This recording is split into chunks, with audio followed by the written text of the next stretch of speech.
Hello and welcome to today's LOL Esports Roundup. We're going to cover the LEC, recap the best of 5 that occurred today, and then preview tomorrow's. As far as a MSI preview video is concerned, my goal is to have the G2 video up by the end of today. I know EU fans will be asleep, so make sure you subscribe to the channel, hit the notification bell, join Discord, follow me on Twitter so you get that link tomorrow. If the G2 stats aren't updated in a reasonable fashion, then the video will be uploaded, normal time tomorrow. So, predictions. I thought G2 was going to win this, so I'm 312 and 149. I thought G2 would win 3-1. I thought G2 would throw a game, Mad Lions would take it, which I felt like was the case early on in this series. But, well, Mad Lions won a game on red side, pretty much. I mean, this whole, blue side dominance thing, some teams are really, really good on blue side, and Mad somehow won on red, and then G2 decided to pick on red side in Game 5. So, Mad win 3-2. Very close Game 5, by the way. At 18-19 minutes, the gold deficit was literally under 1,000 gold. Nearly a kill a minute pace for what felt like a lot of this series. Carzzy, 21, 15, and 25 for 32% of damage, had the most DPM on Mad Lions. Elyoya, 15, 12, and 34. He was my MVP. Hansama, 25, 9, and 26. 30% of damage for G2 led the way. G2 did not need to win this. They're already going to MSI. Now they're going to be the 2 seed in play-ins, which does matter a lot, actually, as far as... well,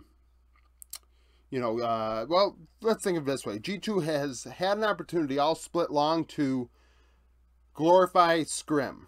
And they even did it a bit today. They picked Aurelion Sol when it's pretty much out of meta. They went Nocturne mid. A lot of different cute picks that they tried, and it didn't work. In play-ins, they can probably get away with glorified scrimming against LLA and CBLOL and maybe even Japan. So it's going to be a similar situation to what they've been dealing with now.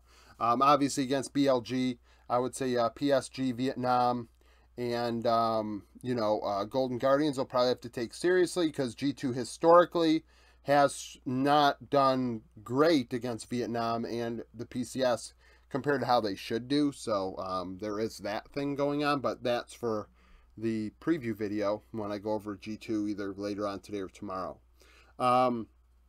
Mad Lions had some interesting picks. Hylissang going with Blitzcrank, Rel, Pike in games 3, 4, 5.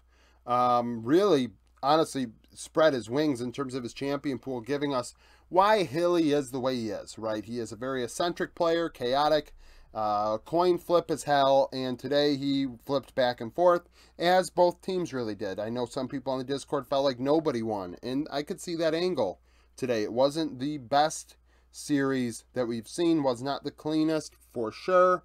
There were moments where Broken Blade got the better of Chasey, I felt like, in the top lane in this series.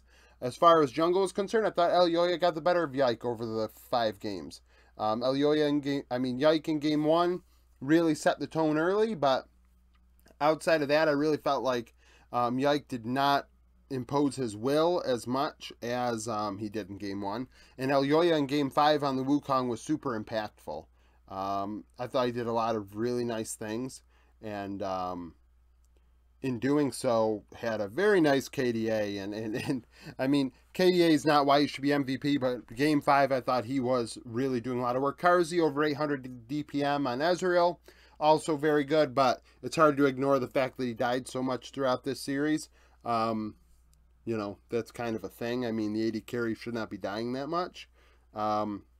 Mid lane, Caps has left a lot to be desired this split. A lot of people say Caps doesn't care about regular season. It's playoff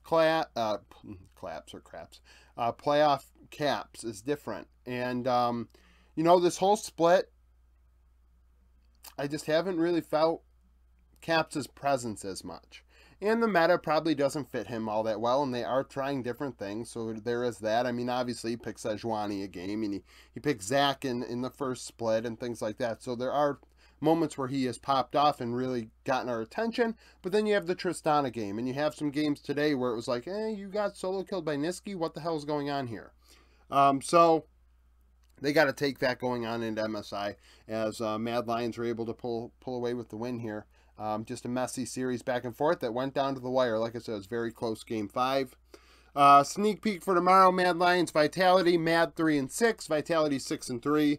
They played in the group stage just a couple of weeks ago. Vitality would win 2-0.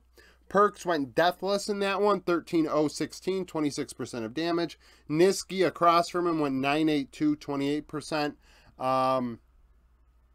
Definitely an interesting deal here.